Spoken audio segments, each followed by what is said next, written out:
Bună, sunt Oxiginela și astăzi ne bălăcim în creieri. Urmăriți-mă până la final să vedeți ce fac cu ei.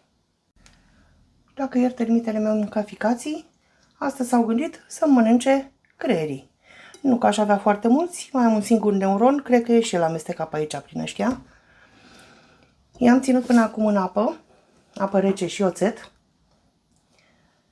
Acum voi încerca să-i curăț de pieliță și nervurile roșii, cum are acesta,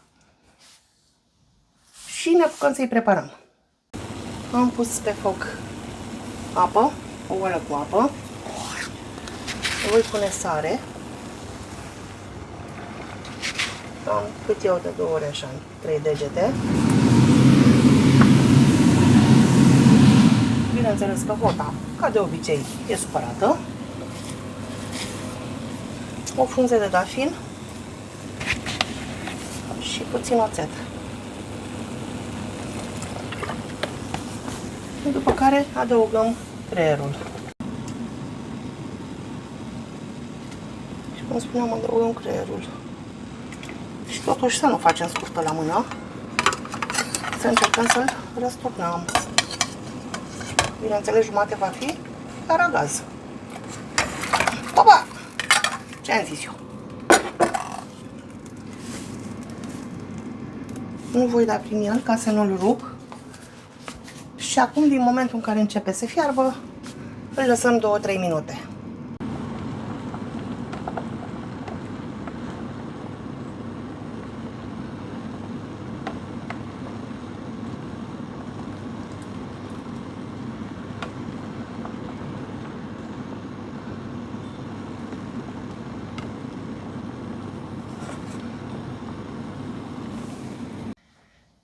Mi-am fiert creierii 3 minute.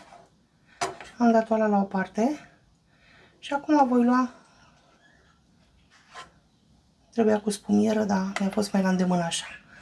Voi scoate ușor fiecare bucățică din creier, din creierul pe care îl mai aveam și eu. Poate îmi găsești neuronul.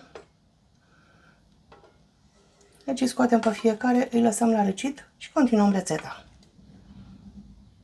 Imediat cum i-am scos, îl mai fac așa cu puțină sare și pentru că nu am pus la fiert piper, voi pune acum.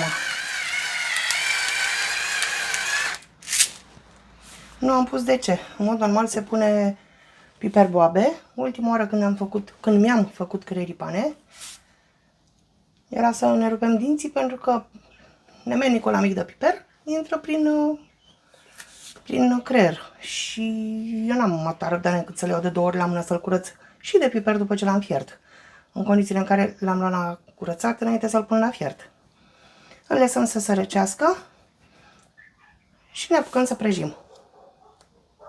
După mi s-au răcit creierii, pregătesc maglavaisul prin care voi da bucățile fierte.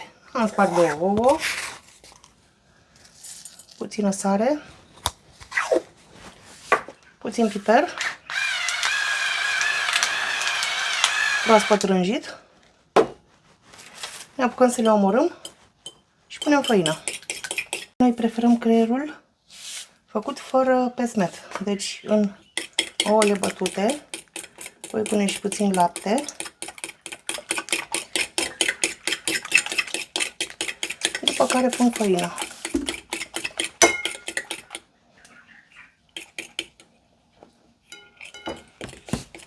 Și așa până obținem textura dorită.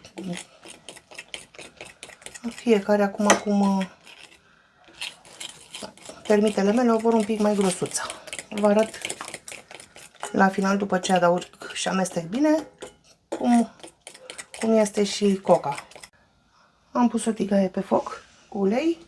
Cât se încinge uleiul, eu încep să mermelesc creierii.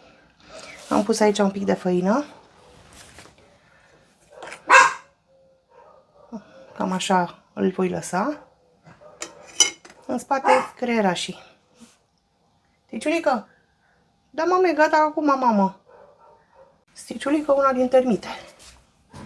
cățelușul meu frumos. Deci luăm, dăm prin făină.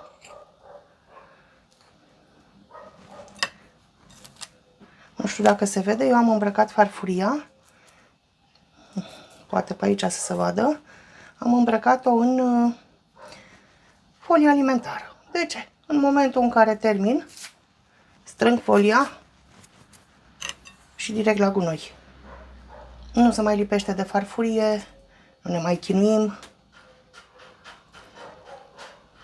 Na, că l-am rupt. Ce puteam să fac eu ceva să o zbârcesc? Nu puteam. Și tot așa până le terminăm.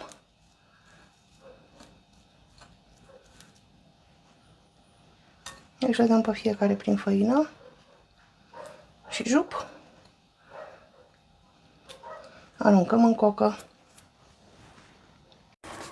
Am verificat, uleiul este încins. Tot ce mai avem acum de făcut e să pescuim creierul fără să-l rupem.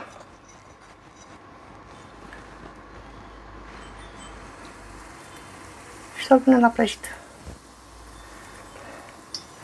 Dacă nu putem cu furculița, cum mă chinui eu acum, luăm frumușelor în gură și merge mai repede.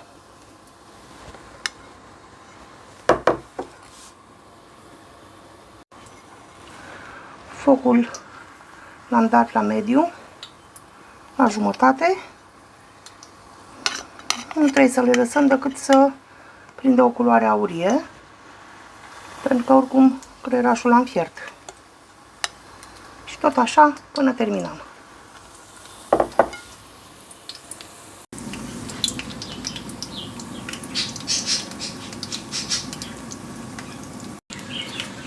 Cred că i-am zăpăcit pe toți cu mirosul, deci miroase super mișto. Și cocuța a început să facă gălăgie. Cățelul deja e printre picioarele mele, bălează. Termitele pe lângă mine și ele.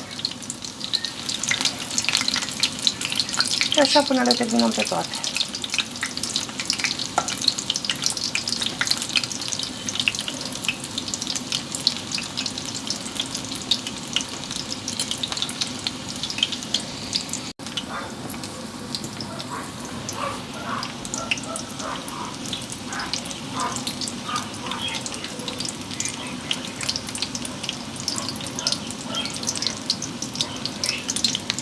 Eu mi-am pregătit o farfurie cu șervețele de bucătărie și voi începe să le scot.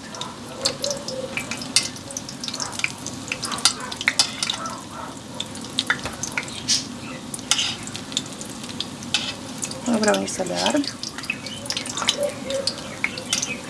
Scot și continui cu următoarea rundă. Și tot așa până se duce la n-ai din neuronul. Că îl voi pune și pe el la prăjit. Asta a fost rețeta mea de astăzi. Creierii mei făcuți pane, fără pesmet și cu lămâie. Sper că v-a plăcut, sper să încercați și vă aștept în comentarii să-mi spuneți dacă aveți altfel de rețetă, bine, cu pesmet, ou pesmet, dar și alte rețete care se pot face cu creieri. Roxy Cinela vă pupă!